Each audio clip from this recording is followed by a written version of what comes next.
بسم اللہ الرحمن الرحیم، حسبی اللہ و نعم الوکیل۔ جی پیارے دوستوں، امید ہے کہ آپ خیریت سے ہوں گے۔ آپ دیکھ رہے ہیں سمارٹ لائف کاسٹ اور میں ہوں آپ کا ہوسٹ عاطف رفیق چودھری۔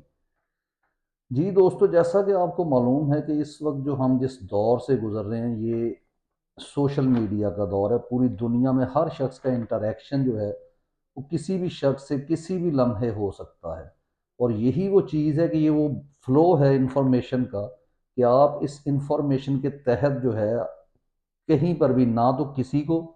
لا علم رکھ سکتے ہیں کچھ بہت سارے حقائق سے، اور نہ آپ خود رہ سکتے ہیں۔ تو جس کا نتیجہ آج آپ دیکھتے ہیں کہ دنیا کی تمام ممالک میں اور خاص کر امریکہ میں آپ نے دیکھا کہ ڈیپ سٹیٹ ایکٹر جو ہمیشہ جھوٹ بولتے تھے، جو لوگوں کو گمراہ کرتے تھے، ہر وہ ملک جہاں پر آمریت ہے، جو لوگ میڈیا ہاؤسز کو، جو وہاں کی جو کہہ لیں صحافت کو، وہاں کے لوگوں کو یرغمال بنا کر، ان کا ضمیر خرید کر یا انہیں مجبور کر کے جو کام کرتے تھے اور جو اپنا وہ نیریٹو بیچتے تھے، اور وہ بک بھی جاتا تھا، لیکن اس دور میں وہ بیچنا بہت مشکل ہے، کیونکہ آپ کو ایک دور دراز علاقے میں بیٹھا ہوا، وہ کانگو ہو، وہ پاکستان کا کوئی گاؤں ہو، وہ انڈیا کا ہو، وہاں کا ایک جو ذی شعور شخص ہے، وہ بھی آپ کا بڑا پیسہ لگا کر بنایا گیا نیریٹو جو ہے وہ اپنے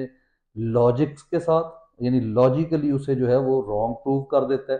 تو یہاں پر جو ہے وہ جھوٹے لوگوں کی جو کہہ لیں کہ سروائیول ہے وہ بہت مشکل ہو چکی ہے۔ تو بہرحال بات جو ہے اصل جس کی طرف ہمارا آج کا ٹاپک ہے وہ ہے کہ جو ہم بڑے عرصے سے یہ بات سنتے ہیں، حسن نثار صاحب ہمارے ماشاءاللہ بہت اچھے دانشور ہیں، شاعر ہیں، صحافی ہیں، انہوں نے بہت دفعہ کہا ہے کہ اس نظام کو جو ہے وہ تیزاب کے ساتھ غسل دینے کی ضرورت ہے، اس کے بغیر یہ نظام جو ہے وہ صحیح نہیں ہو سکتا۔ پھر بہت سارے لوگ کہتے ہیں نظام بدلو۔ پہلی بات یہ ہے کہ یہ نظام ہے کیا اور اسے بدلنا کیوں ہے، تو میں اس کا جو نظام کی تھوڑی سی تشریح کروں گا، وہ آپ کے سامنے دو چار اشعار رکھوں گا، جو کہ جس کے تناظر میں آپ دیکھ سکتے ہیں کہ ہمارے ملک کا نظام ہے کیا۔ یعنی ایک شعر ہے، کراچی کے وہ شاعر ہیں سلیم کوثر صاحب، ان کا شعر ہے کہ تم نے سچ بولنے کی جرت کی، یہ بھی توہین ہے عدالت کی۔ اور اس کے ساتھ ساتھ احمد ندیم قاسمی صاحب، جو کہ بہت بڑے مفکر شاعر ہمارے ادیب ہوئے پاکستان کے، ان کا ایک شعر ہے کہ حکم یہ ہے کہ سچ بھی سلیقے سے کہا جائے ندیم، حکم یہ ہے کہ سچ بھی سلیقے سے کہا جائے ندیم، آگ کو آگ نہیں پھول بتایا جائے۔ اور ایک شعر ہے دوشی صاحب کا ہے کہ میں چپ رہا تو مجھے مار دے گا میرا ضمیر، میں چپ رہا تو مجھے مار دے گا میرا ضمیر، گواہی دی تو عدالت میں مارا جاؤں گا۔ تو یہ اگر تینوں اشعار کے اوپر آپ غور کریں تو ہمارا جو نظام ہے اس میں کوئی بھی، یعنی کہہ لیں کہ جو ہمارا نظام ہے وہ مکمل طور پر انہی اشعار کا عکاس ہے، یا یہ اشعار جو ہے ہمارے نظام کی عکاسی کرتے ہیں، کہ جہاں پر ہم باتیں تو بہت بڑی بڑی کرتے ہیں، لیکن ایکچول ہم جو ہیں وہ ڈفرز ہیں، ایکچول جو ہے ہم جو ہے وہ نالائق قسم کے لوگ ہیں، یا مصلحت پسند لوگ ہیں، اور ہمارے اوپر ایسے طبقات جو ہے وہ کہہ لیں کہ بٹھا دیے گئے ہیں ہماری حکمرانی کرنے کے لیے، ہماری ذہن سازی کرنے کے لیے۔ ایسے اساتذہ، ایسے سب کی بات نہیں کر رہا، ایسے عالم، ایسے لوگ جو کہ کرپٹ، جو مصلحت پسندی کا شکار ہے، جو سچی بات آپ کو نہیں بتاتے تھے، اور جس کا نتیجہ آج آپ کے سامنے ہے کہ جب آپ یہ انڈیا کے ساتھ مقابلہ کرنے جاتے ہیں، یعنی ابھی آپ دیکھ لیں کہ میچ ہونے جا رہے ہیں انڈیا پاکستان کا، جی سکرینیں لگا دی گئی اور وہاں پہ انڈیا کو شکست دینی، ٹھیک ہے کھیل میں آپ شکست دے دیں۔ ہمارے جناب شہباز شریف صاحب نے ایک تقریب میں، یہ پچھلے دنوں کل پرسوں جو تقریب ہوئی ہے، اس میں جناب ان کو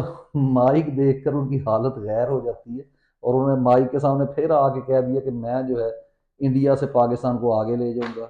انڈیا سے زیادہ ترقی پاکستان کو کروا دوں گا۔ کیسے کروائیں گے جناب؟ یہ وہ دور نہیں ہے کہ جب آپ جنیجو کو پکڑ کر لاتے تھے اور ان سے تقریر کرواتے تھے، جب آپ چودھری شجاعت کو پکڑ کے تقریر کرواتے تھے اور لوگ من و ان اس کے اوپر یقین کر لیتے تھے۔ آج بھی کچھ لوگ ہیں لیکن وہ صرف 5% لوگ ہیں. آپ کوئی سروے کروا کے دیکھ لیں کہ وہ لوگ جو ابھی تک وہ پرانی باتوں سے، جن پر ابھی تک معاشرتی علوم کا مکمل طور پہ کہہ لیں کہ ایک امپریشن موجود ہے، جو اپنی سوچ کو مطالعہ پاکستان سے باہر نہیں نکال سکتے، وہ 5% موجود ہیں. یہ لوگ آپ کو آن لائن بھی دکھائی دیتے ہیں، بڑی بڑی گفتگو کرتے ہوئے دکھائی دیتے ہیں. یہ آپ کو ہر جگہ پہ یہ کہتے نظر آتے ہیں کہ یہ جناب جو جوتھیے ہیں یہ تو گالی گلوچ کرتے ہیں. یعنی کہیں پہ بھی یہ آ جائیں آپ کو بتائیں گے گالی گلوچ یہ کرتے ہیں، یہ گالیاں دیتے ہیں. حالانکہ آپ کے جو کہہ لیں کہ زندگی کے معاملات ہیں وہ ان گالیوں سے زیادہ گدلے ہیں. یعنی وہ شخص تو گالی دے کر اپنا منہ گندا کرتا ہے، اپنی زبان گندی کرتا ہے، اپنا نامہ اعمال خراب کرتا ہے. لیکن آپ لوگ کرپشن کر کے، جھوٹ کا ساتھ دے کر، سچائی کے خلاف جا کر آپ جو بات کرتے ہیں، اور پھر آپ کہیں کہ جی ہم بہت جو ہے دانشور ہیں، یا ہم جو ہے بڑے جو کیا کہہ لیں اخلاق والے لوگ ہیں، تو یہ جناب غلط ہے. ٹھیک ہے، اخلاقیات کے پردے میں آپ جو ہے انسانیت کا قتل نہیں کر سکتے. اس چیز کی کوئی شخص اجازت نہیں دیتا کہ آپ انسانیت کو گالیاں تو نہ دیں لیکن آپ انسانیت کا قتل کر دیں. وہ سلیم صافی صاحب کی بات یاد آ رہی ہے کہ انہوں نے ایک بیان دیا تھا کہ یہ ہر کوئی صحافی بنا ہوا ہے، ہر شخص جو ہے وہ صحافی بنا ہوا ہے. ہر شخص جو کے پاس کیونکہ موبائل آ گیا وہ موبائل اٹھاتا ہے، وہ جی بالکل جناب ایسے ہی ہے. سلیم صافی صاحب یا دوسرے معزز جو صحافی ہیں جن کو لفافہ صحافی ہونے کا بھی آج کل سامنا ہے، آپ سے جناب اس پیشے کی خدمت نہیں ہو سکی. آپ نے اپنا جو رول جو لوگوں نے دیا تھا، یا آپ نے چلیں اپنی محنت سے حاصل کیا تھا، آپ اس کے اوپر پورا نہیں اترے. آپ نے اس قوم کو، آپ کا مقصد تھا کہ قوم کو نہ صرف آئینہ دکھانا بلکہ ان کے حکمرانوں کو اور بے لگام سانڈوں کو جو ہے ان کی شکل دکھانا تھی، ان کی حقیقت دکھانا تھی. لیکن آپ لوگوں نے بجائے آئینہ دکھانے کے، آپ نے جو آئینہ دکھانے والے تھے ان کی شہادت کے اوپر جو ہے وہ بھنگڑے ڈالنے شروع کر دیے. آپ نے ان لوگوں کی مذمت شروع کر دی. تو پھر لوگوں کو یہ کرنا تھا اور انہیں کرنا چاہیے. تو اب اگر آپ کی کوئی اوقات نہیں ہے، اس میں صرف آپ نہیں ہیں سلیم صافی صاحب، وہ مجیب الرحمان شامی صاحب ہیں، وہ ناروے میں جو سفیر تھے، کیا نام ہے ان کا، وہ شاعر بھی ہیں، ان کا میرے ذہن میں بہرحال نام عطاء الحق قاسمی صاحب. ٹھیک ہے جی، وہ ہو گئے، آپ ہو گئے، اور آپ جیسے انصار عباسی جیسے لوگ. یعنی آپ کی اگر سچ کہوں تو وہ کہتے ہیں نا قبر میں ٹانگیں ہیں آپ لوگوں کی. لیکن آپ لوگوں کو یہ شرم نہیں آ رہی کہ آپ بہت زبان کو گھما گھما کر بڑی اچھی اردو بول کر اور بالکل اخلاقیات کے دائرے میں رہتے ہوئے اتنا بڑا بلنڈر کرتے ہیں، اتنا بڑا جھوٹ بولتے ہیں اور دوسروں کو کہتے ہیں کہ وہ گالیاں دیتے ہیں. آپ ایک گالی بن چکے ہیں. تو آپ کو اگر گالی، آپ کا تو نام ایک گالی بن چکا ہے اس صحافت کے لیے، اور آپ کہیں جی آپ کو گالیاں نہ دیجیے. تو بہرحال نظام کی بات جو ہے وہ آپ کو سمپلی بتاؤں کہ نظام یہاں پہ تبدیل نہیں ہوگا.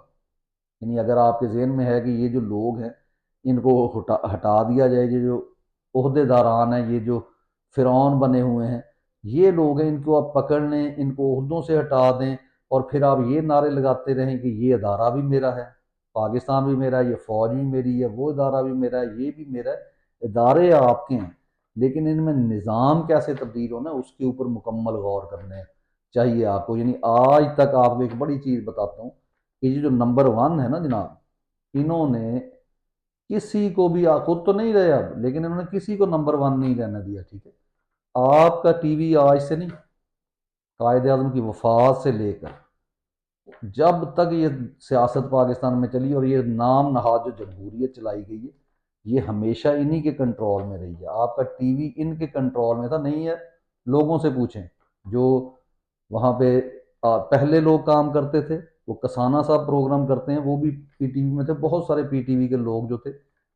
ان کو کس بریگیڈیئر کی سفارش کی ضرورت ہوتی تھی؟ ان کو جرنیلوں کی ضرورت ہوتی تھی کسی بھی عہدے کے لیے. یہ ایک صرف ٹی وی کی بات کرتا ہوں، آپ ریڈیو پاکستان میں آ جائیں جس کا میں گواہ ہوں کہ باقاعدہ یہ کہا جاتا تھا کہ آپ کی سلیکشن ہو چکی ہے جناب، آپ کسی بریگیڈیئر کی سفارش لے کریں. کیوں کہا جاتا تھا؟ یعنی آپ کسی افسر کی سفارش لے کر آئیں گے تو آپ کو رکھ لیا جائے گا، کیونکہ آپ نے یہ طے کرنا ہے کہ میری نوکری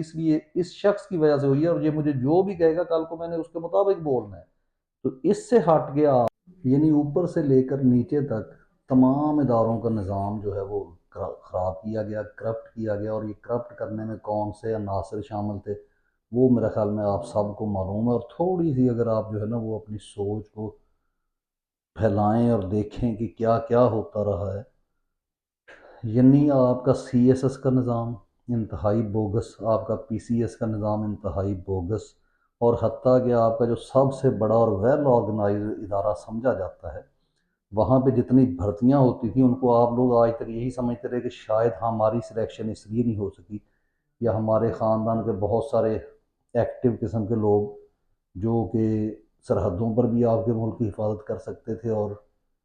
اندرون ملک بیرون ملک اچھے انداز میں پریزنٹ کر سکتے تھے، ان کو کیوں سلیکٹ نہیں کیا گیا؟ اور اپنے آپ کو آپ تسلی دیتے تھے کہ یہ جناب ان اداروں کا شاید کرائیٹیریا یہی تھا۔ نہیں، ان اداروں نے جب ایک یعنی غاصبانہ قبضہ کیا آپ کے پورے سسٹم کے اوپر، تو انہوں نے بڑی ایک پلاننگ کے ساتھ یہ کام کیا کہ ہر جگہ پہ ایسے شخص لائے جائیں جو کہ مینج ہو سکے، جو کمزور ہوں، یعنی ہمیشہ جو ایک جو سرمایہ دار یا ایک کہہ رہے کرپٹ طبقہ ہوتا ہے، اس کی یہ خواہش ہوتی ہے کہ جو بھی اشخاص جو ہے اس سسٹم میں یعنی ان کو اگر انٹر کیا جاتا ہے تو وہ ان سے زیادہ بڑے قد کے نہ ہوں، اور یہ چیز آپ کو ہر ادارے میں نظر آتی تھی۔ اور اگر کیونکہ اتنا بڑا ایک ملک ہو اور اس کی اتنی زیادہ آبادی ہو تو کیسے مینج کیا جا سکتا ہے؟ بعض اوقات جو ہے بہت جو ہے کمپیٹنٹ میرٹ کے اوپر لوگ آ جاتے تھے، تو پھر کیا ہوتا تھا؟ پھر ان کی جو ہے وہ ترقیاں روک دی جاتی تھی، پروموشن روک دی جاتی تھی، کیونکہ وہاں پہ بہت زیادہ ہتھ کنڈے ہوتے ہیں کہ چیک کر لیا جاتا ہے کہ یہ بندہ خاندانی ہے، یہ سچ کے ساتھ کھڑا ہونے والا ہے، جھوٹ کے ساتھ، جس میں یعنی زندگی کی میں کچھ ایسی تبدیلیاں جو کہ ایک بندہ ایکسیپٹ ہی نہیں کرتا، جو اس کی اخلاقیات کے، جو اس کے خاندانی روایات کے خلاف ہوتی تھی، جبکہ وہاں پر جو ہے فیشن پرست قسم کے لوگ، تو پھر آپ نے دیکھا کہ آپ کے جو جاننے والے آپ کے قریب تر لوگ تھے وہ بھی کافی زیادہ تبدیل ہو جاتے تھے، یعنی کیا ہے کہ وہ کیونکہ مینج ہونے والے لوگ تھے۔ تو اس طرح سے یعنی ہر ادارے کی سلیکشن کو جو ہے وہ متاثر کیا گیا، اس کو اپنے ہاتھوں میں رکھا گیا، بڑے سے بڑا عہدہ دے، اور اسی طرح آپ کی عدالتیں مینج ہوئیں۔ ادروائز اگر آپ کی عدالتیں انصاف دینا چاہیں کیوں نہیں دے سکتی؟ یعنی آپ کی کس ادارے کے پاس تمام طاقت موجود رہی ہے؟ اگر یہ ادارہ چاہتا تو آپ کے جناب پٹواری سسٹم کو ختم کر کے زمینوں کو آن لائن لگا دیا جاتا، لیکن اگر وہ آن لائن ساری ان کی یعنی رجسٹریشن ہر چیز جو ہے آن لائن ہو جاتی، تو پھر یہ گھپلے جو تھے جو بحریہ ٹاؤن کی مد میں جو آپ کے جو ڈیفینس ہاؤسنگ اسکیم بنائی جاتی تھی، اور جو آپ کے بڑے بڑے افسر جو ہے وہ اپنے ساتھ آگے نامعلوم سے صحافیوں کو رکھ کے فرنٹ مین کے طور پہ ان کو رکھ کر جو قبضے کرتے ہیں، پھر ان قبضوں کے اوپر فیصلے لیتے ہیں، تو وہ ججز آپ کو تو صرف وہ جج نظر آتے ہیں نا جو یعنی آپ کو چیف جسٹس جو عمران خان صاحب کے یا سیاسی لوگوں کے خلاف فیصلے دیتے ہیں، ملک کی سالمیت کے خلاف فیصلے دیتے نہیں، اس کے ہٹ کر ان سے نیچے والے افسروں کے لیے جنہوں نے اپنے اپنے علاقوں کے سیشن جج لے لیں، ہائی کورٹ کے ججز لے لیں، عدالتوں کے ججز لے لیں، وہ تمام کے تمام جو تھے وہ ان کو فائدہ دینے کے لیے، ان کے افسروں کو، چھوٹے بڑے افسروں کو فائدہ دینے کے لیے استعمال کرنے ہوتے تھے، تو وہاں پہ کریڈیبل شخص کی کوئی ضرورت نہیں ہوتی تھی۔ تو یہ وہ کڑوا سچ ہے جو آپ کو دیکھنا ہوگا۔ اور جب اب نظام بدلنے کی اس کے ساتھ ساتھ اگر آپ آج نظام بدلنے کی بات تو ہم کر رہے ہیں کہ آپ کا تعلیمی نظام، اگر آپ وہ کہیں کہ وہ تو ان کے ہاتھوں میں نہیں، وہ آپ بڑے بڑے آپ پرائیویٹ ادارے دیکھیں، آپ سرکاری ادارے دیکھیں، ان کے اوپر کون آتا ہے؟ یعنی ایف اے پاس لوگ آپ کے جناب یونیورسٹیز کو چلا رہے ہیں، یونیورسٹیز کے اوپر کنٹرول ہے، اداروں کے اوپر کنٹرول ہے،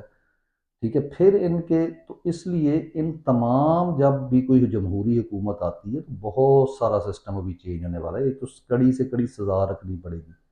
پھر بہت سارے لوگوں کو فارغ کرنا ہوگا،